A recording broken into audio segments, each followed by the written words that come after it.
பேசிக் கொண்டிருக்கின்ற பொழுது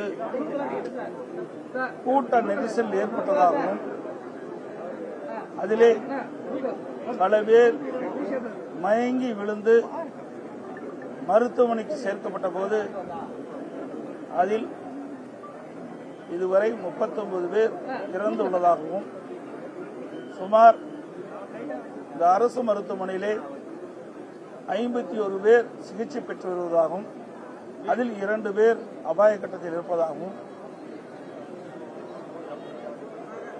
தனியார் மருத்துவமனையில் 30 பேர் சிகிச்சை பெற்று வருவதாகவும் தகவல் கிடைத்துள்ளன. இந்த பொதுக்கூட்டம் ஆரம்பித்து கொஞ்ச நேரத்திலேயே சிறிது நேரத்திலேயே இந்த தள்ளுமுள்ளு ஏற்பட்டு அப்பொழுது எங்களுக்கு ஊடகத்தின் வாயிலாக கிடைக்கப்பட்ட தகவலின் அடிப்படையில் அந்த மின்சார விளக்குகள் அணைந்ததாகவும் மின் விளக்குகள் அணைந்ததாகவும் அப்பொழுது ஏற்பட்ட தள்ளுமுள்ளின் காரணமாக எவ்வளவு பேர் அந்த கூட்ட நெரிசலில் சிக்கி அதனால் உயிரிழப்பு ஏற்பட்டதாகவும் தகவல் கிடைத்திருக்கின்றன. இது செய்தியெல்லாம் வந்திருக்கு, எல்லா ஊடகத்திலையும் பத்திரிகை வந்து செய்தி. அதோட டிவிக்கு கூட்டம் அறிவிக்கப்பட்டு இந்த கூட்டம் நடைபெறுகின்ற பொழுதே முன்னெச்சரிக்கை நடவடிக்கை எடுக்கப்பட்டிருக்கிறது.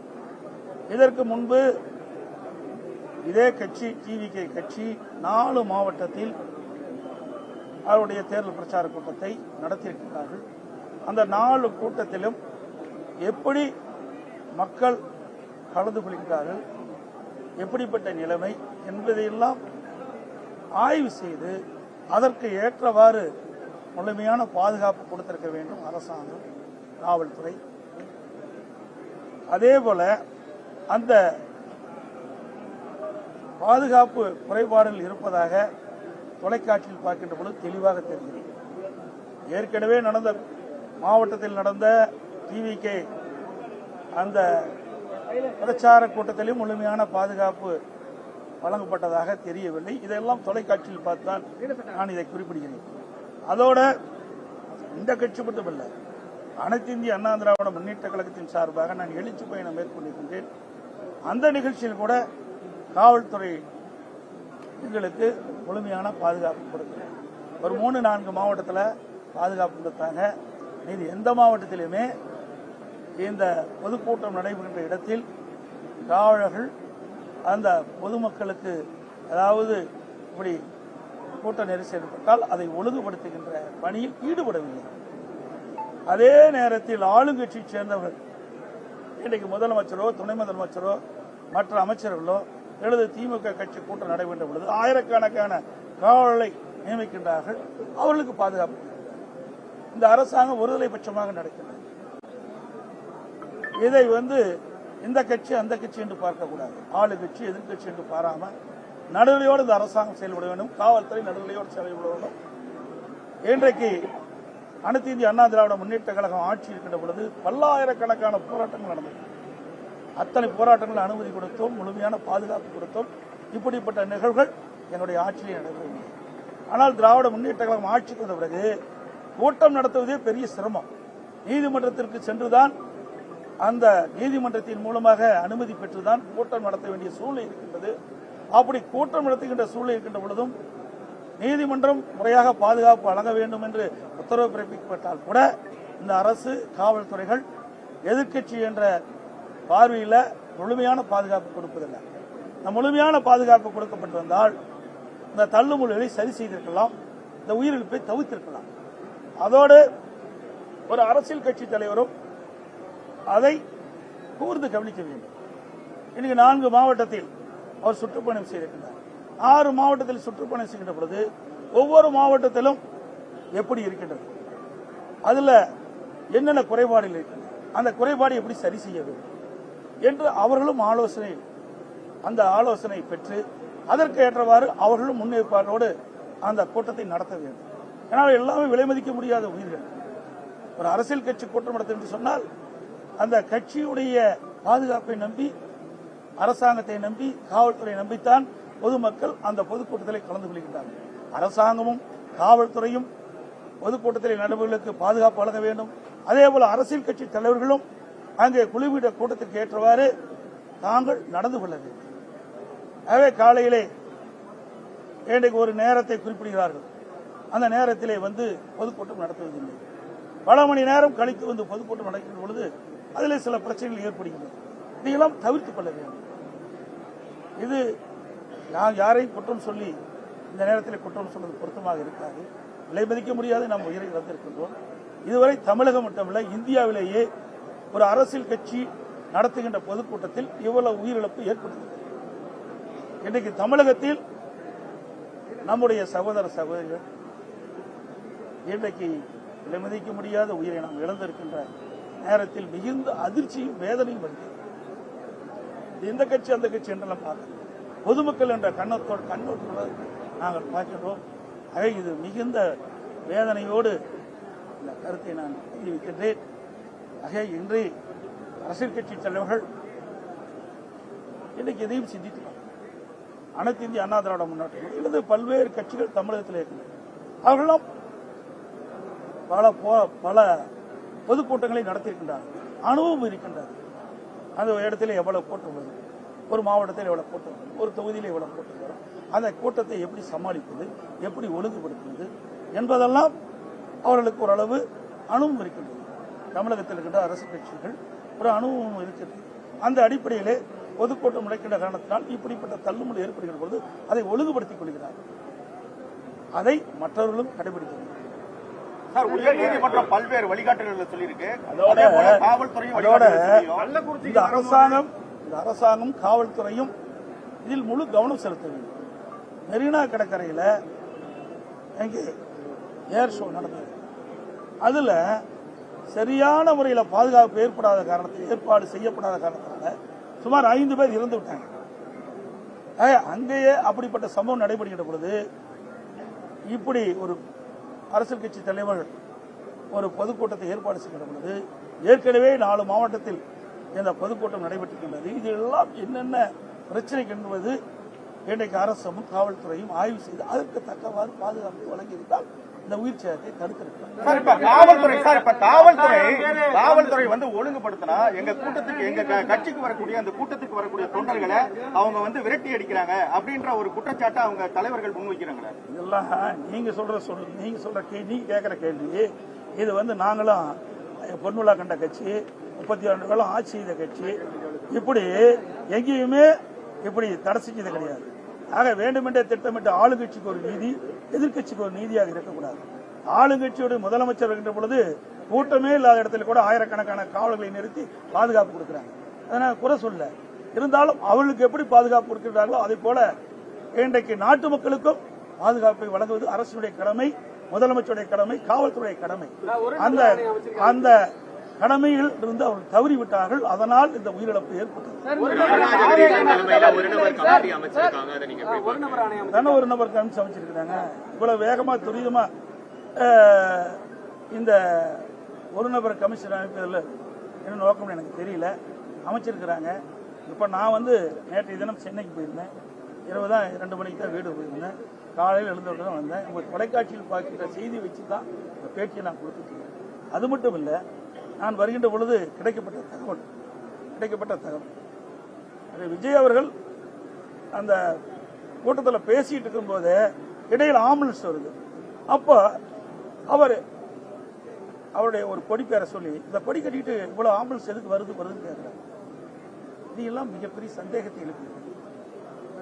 ஆக மயங்கி விழுதுன்னு அவருக்கு எப்படி ஆம்புலன்ஸ்காரங்க தெரியும்?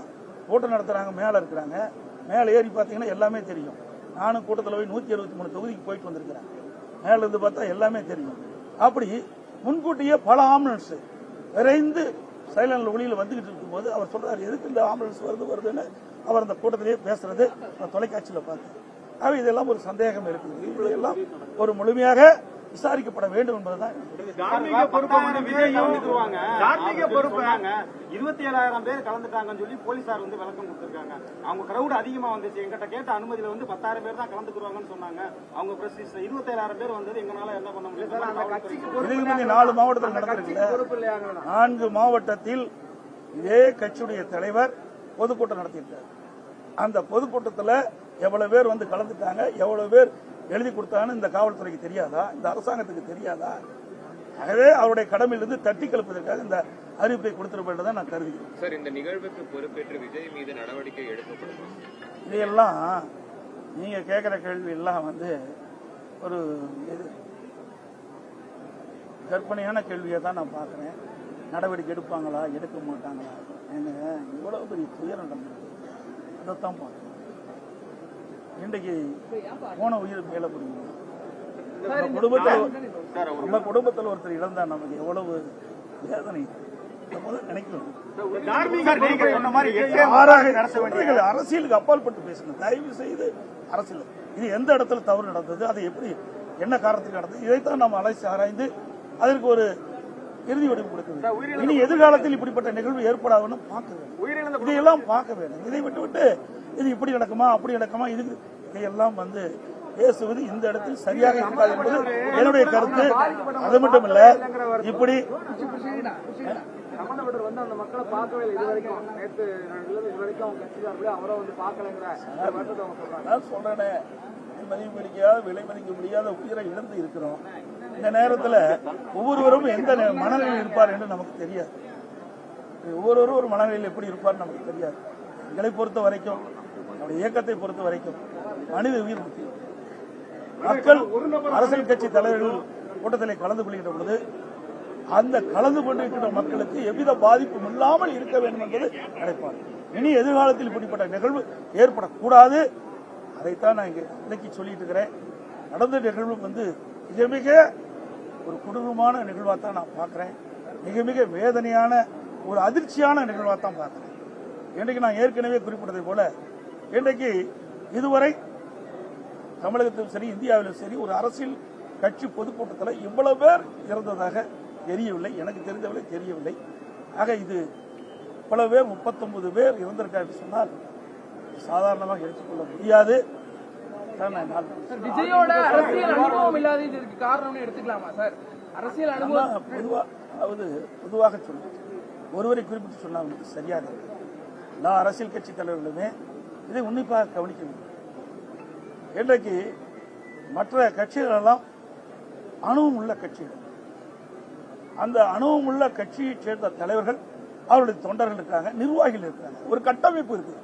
அந்த கட்டமைப்பு வளையத்துக்குள் அது கொண்டு வந்து ஒரு கூட்டத்தை எப்படி கட்டுப்படுத்துவது, அதை எப்படி ஒழுங்குபடுத்துவது, அதையெல்லாம் அவர்களுக்கு பல கூட்டங்கள் நடத்தி அனுபவம் இருக்கு. அந்த அனுபவத்தின் அடிப்படையில் கூட்டம் நடத்துகின்ற பொழுது அதில் சின்ன சின்ன அசம்பாவங்கள் தவிர்க்கப்படும். இப்படிப்பட்ட பெரும் அசம்பாவங்கள் ஏற்படாத வண்ணம் அவர்கள் தடுப்பதற்கு உண்டான அனுபவம் அவரிடத்தில் இருக்கு. நாங்களாம் மாநாடு நடத்தும் கிட்டத்தட்ட 13-14 லட்சம் பேர் நடத்திருக்காங்க. அதே போல பல கூட்டங்கள் நாங்கள் நடத்திருக்கோம்.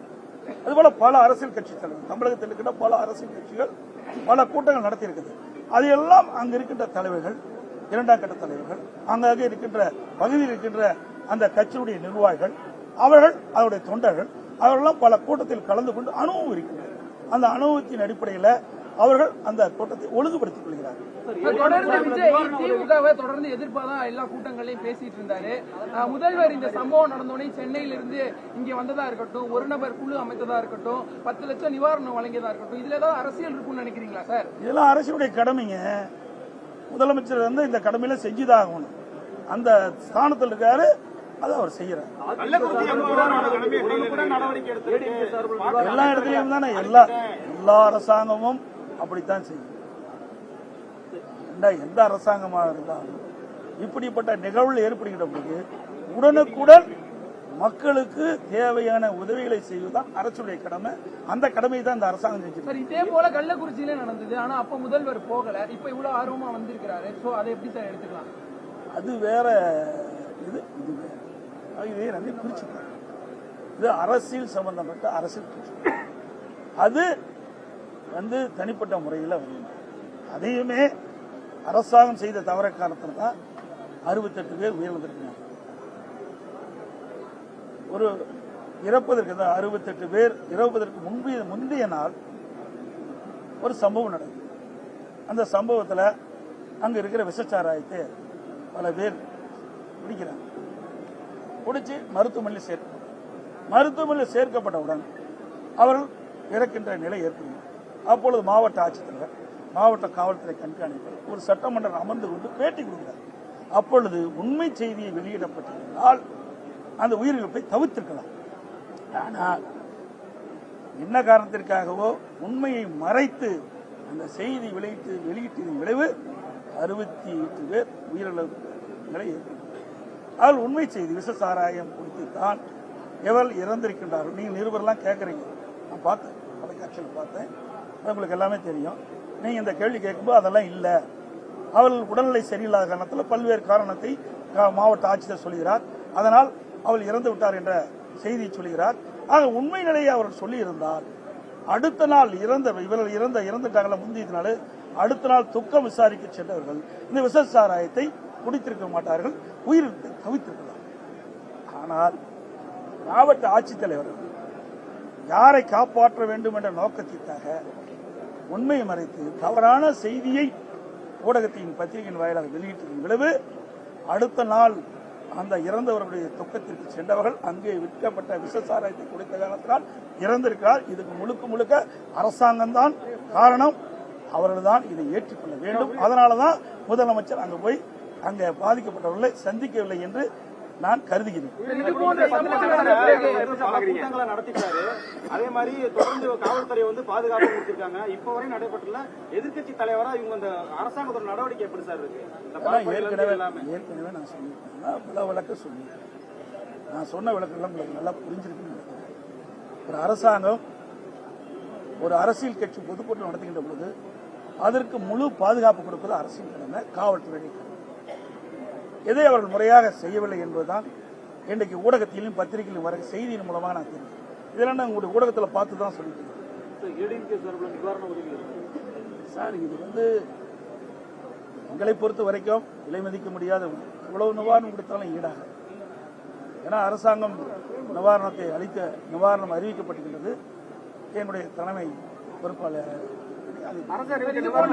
நடந்த பிறகு விஜய்க்கு ஒரு எதிர்கட்சி தலைவரா நீங்க கொடுக்கக்கூடிய அறிவுரை என்னன்னு சார் எடுத்துக்கலாம்? ஒரு கட்சி தலைவர் ஒரு கட்சி தலைவருக்கு அறிவுரை எல்லாம் சொல்ல முடியாது, அது ஏற்புடையதும் இருக்காது. அது அரசாங்கம் தான் அந்த அடையாளத்தை கண்டுபிடித்து பத்திரிகையிலே, உங்களுடைய ஊடகத்திலையும் பத்திரிகையிலையும் அவருடைய புகைப்படத்தை வெளியிட்டு அதன் மூலமாக அடையாளம் கண்டுபிட்டு அந்த உடலை உரிய இடத்தில் ஒப்படைக்கும். ஆனா இப்ப ஒரு நபர் ஆணை வந்து அனைத்து அமைச்சிருக்காங்க, அது விஜய்க்கு அவங்க மறைமுகமா கொடுக்கிற எச்சரிக்கையோ என்ன வேணாலும் அவங்க முடிவு எடுக்கலாம். கமிஷன் அமைத்த பிறகு இப்படித்தான் வரும் அப்படித்தான் வரும் என்று நீங்க கேட்கின்ற கேள்விக்கு என்னால் கமிஷன் அமைக்கப்பட்டிருக்கிறது. கமிஷனுடைய அறிக்கை வெளிவந்த பிறகுதான் உங்களுடைய கேள்விக்கு பதில் சொல்ல முடியும். அதே போல இந்த டிவிகே பொதுக்கூட்டத்தில் கலந்து கொண்டு கூட்ட நெரிசலில் சிக்கி இன்றைக்கு 39 பேர் இறந்து விட்டார்கள், 2 பேர் அபாயக்கட்டத்தில் இருக்கிறார்கள், பல பேர் சிகிச்சை பெற்று வருகிறார்கள். இறந்தவருடைய குடும்பத்திற்கு அனைத்து இந்திய அண்ணா திராவிட முன்னேற்ற கழகத்தின் சார்பாக ஆழ்ந்த அனுதாபத்தையும் இரங்கலை தெரிவித்ததோடு அவர்களுக்கு நிதியுதவி வழங்க வேண்டும் என்று நேற்றையே தெரிவித்தேன். அதன்படி அரசாங்கம் அறிவித்தது. அதேபோல மருத்துவமனையிலே சிகிச்சை பெறுகின்றவர்கள் பூர்ண குணமடைய வேண்டும் என்று இறைவனை